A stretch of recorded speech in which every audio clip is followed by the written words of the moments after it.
아토피 피부염 환자들한테 희소식이 있다고 해서 급히 헬레나님을 모셔봤습니다.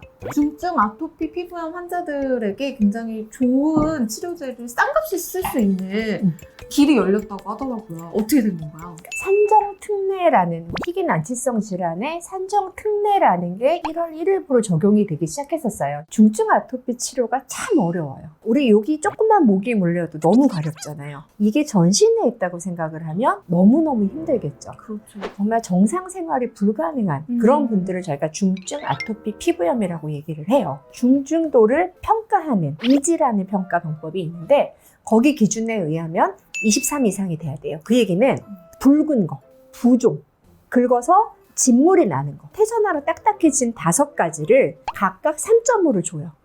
그래서 얼굴, 목, 상지, 몸통, 다리 이렇게 해서 각각 점수를 내요. 그러면 부위별로 가산점이 붙어요. 넓은 데는 훨씬 더 점수를 많이 주고 중증도가 23 이상이 되면 우선 중증 아토피라고 말을 해요.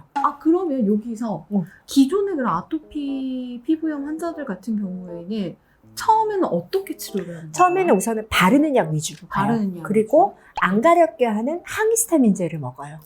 네. 그러니까 안 긁어야 되니까. 네. 그다음에 스테로이드제를 바르거나 아니면 면역 조절제, 네. 프로토픽이라고 부르거나 엘리델이라는 부른 약을 발라서 조절을 해요. 경증일 때는. 경증일 때? 그러면 그동안 경증 아토피 피부염 치료는 면역 조절제까지 쓰는 게 끝이었던 거예요? 네, 그렇게 하고 네. 잘 조절이 되면 그분은 경증인 거예요. 그렇다면 중증 아토피라는 건? 발라서도 안 되고 네. 항히스타민제를 아무리 먹어도 가렵고 계속 너무 심하니까 주기적으로 스테로이드를 전신으로 먹기도 하고 그래도 안 되니까 아까 말한 면역 억제제를 네. 먹어야 되는 단계인데 네. 그것도 안 되는 분들이 있는 거예요. 그럼 그분들은 그동안 치료를 받을 방법이 없었던 거예요? 없었어요. 그러다가 2018년에 네. 생물학적 제재라고 하는 네. 게 나오기 시작해서 2018년 8월 말부터 우리나라에서 쓰기 시작을 했었죠. 근데 그때는 보험이 안 됐었어요. 비급여. 비급여 비쌌겠네요. 비쌌어요. 제가 알아보니까 비급여로 중증 아토피 네. 피부염 환자들이 해당 생물학적 제재를 맞아야 할 때는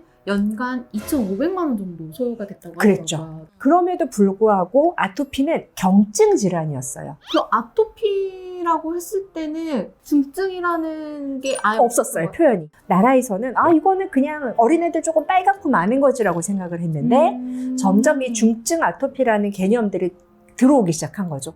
그런 중증에 대한 코드를 다 만들어주고 거기다가 건강보험 부담도 더 줄이기 위해서 산정특례란 코드를 좀 가지고 가자. 그게 올해 1월부터 생각이 된 거예요. 1월 1일부터 지난주 너무 바빴어요. 산정특례 신청서를 써드리느라고.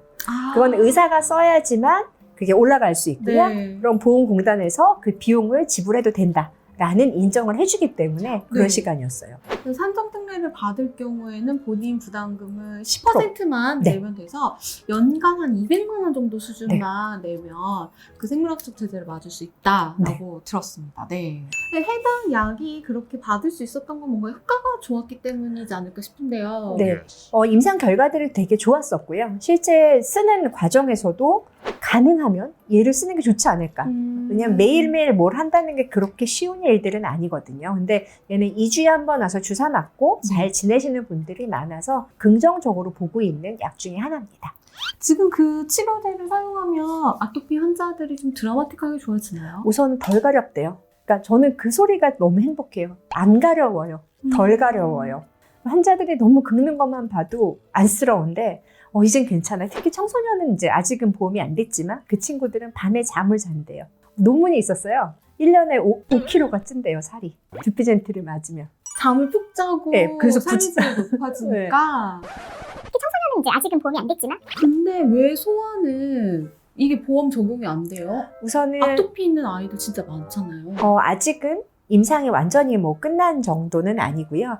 미국에서도 이제 FDA 인정받은 게 만 13세부터 18세까지에 대해서는 그러니까 우리나라도 비급여, 네. 외국에서도 이제 인정을 받고 있고, 지금은 소아한테도 임상이 다 끝나서 훌륭한 효과가 있다라는 게 있는데, 그 결과를 가지고 우리나라에 들어와서 우리나라에 소아한테 쓸 때까지 아직은 시간이 좀 필요할 것 같습니다. 근데 우리나라 내에서도 소아에 대한 임상들이 진행이 되고 있기 때문에 조만간 소아한테도 비급여부터 시작해서 급여 산정특례까지 오는 단계를 거치겠죠. 그래서 아직은 우리나라 현실로는 13세부터 18세까지 청소년한테는 비급여로 맞게 돼 있고 아직은 보험은 안 되고 네. 그다음에 성인들은 아까 말한 중증, 산정특례까지 다 있다라는 얘기를 드릴 수 있습니다. 헬레나님 같은 경우에는 저희랑 같이 막 미용에 대한 이야기도 해주시고 피부과 전반에 대해서 얘기를 해주시지만 아토피의 우리나라 이제 전문가, 손에 꼽히는 전문가시기 아이고, 때문에 사실은 아토피 이야기에 대해서 하고 싶은 말씀이 되게 많으시잖아요. 네.